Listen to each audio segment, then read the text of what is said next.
কোটি কোটি নগদ টাকা, দামি ঘড়ি, অডি, মার্সিডিজ, 1.5 কেজি সোনা। আইপিএস অফিসারের বাড়ি থেকে প্রায় 5 কোটি টাকা উদ্ধার।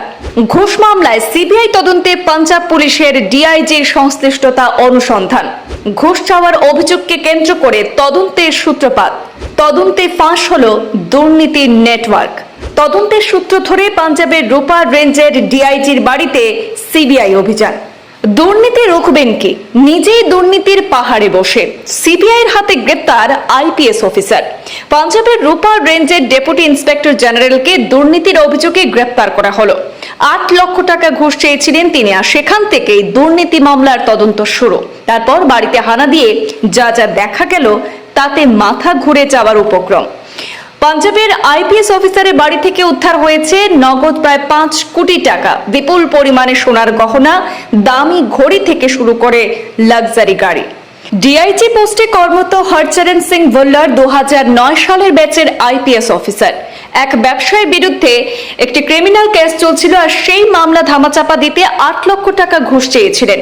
সিবিআই ওই আইপিএস অফিসার এবং কৃষ্ণা নামে একজনকে গ্রেপ্তার করে, যে এই ধরনের কাজে মিডলম্যানের কাজ করত।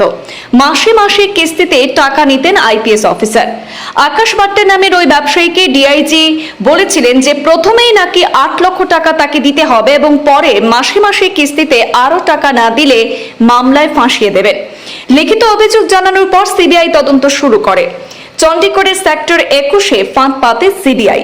8 লক্ষ টাকা নেওয়ার সময় হাতে নাতে কৃষ্ণাকে গ্রেপ্তার করা হয়। এরপরে সিবিআই টিম ডিআইজি ভুল্লারের মোহালির অফিসে পৌঁছায় এবং তাকে গ্রেপ্তার করে। মোহালির, রূপার এবং চণ্ডীগড়ে তার বাড়িতে তল্লাশি চালিয়ে সিবিআই 5 কোটি টাকা নগদ বাজেয়াপ্ত করেছে। এছাড়া 1.5 কিলো সোনার গহনা, মার্সিডিজ এবং অডি গাড়ি, 22টি দামি ঘড়ি, 40 লিটার বিদেশি মদ, শটগান, পিস্তল, রিভলভার, এয়ারগান, অস্ত্র উদ্ধার করা হয়েছে। মিডলম্যান কৃষ্ণার বাড়ি থেকে নগদ 21 লক্ষ টাকা উদ্ধার করা হয়।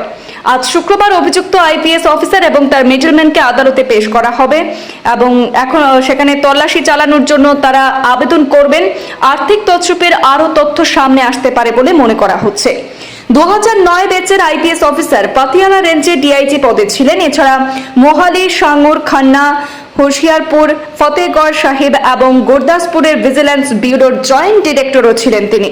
2021 সালে শিরোমণি অকালি দলের নেতা বিক্রম সিং মাঝি তার বিরুদ্ধে মাদক পাচার মামলার তদন্তে নেতৃত্ব দিয়েছিলেন এই অভিযুক্ত ডিআইজি পদবীর আইপিএস অফিসার ভুল্লার।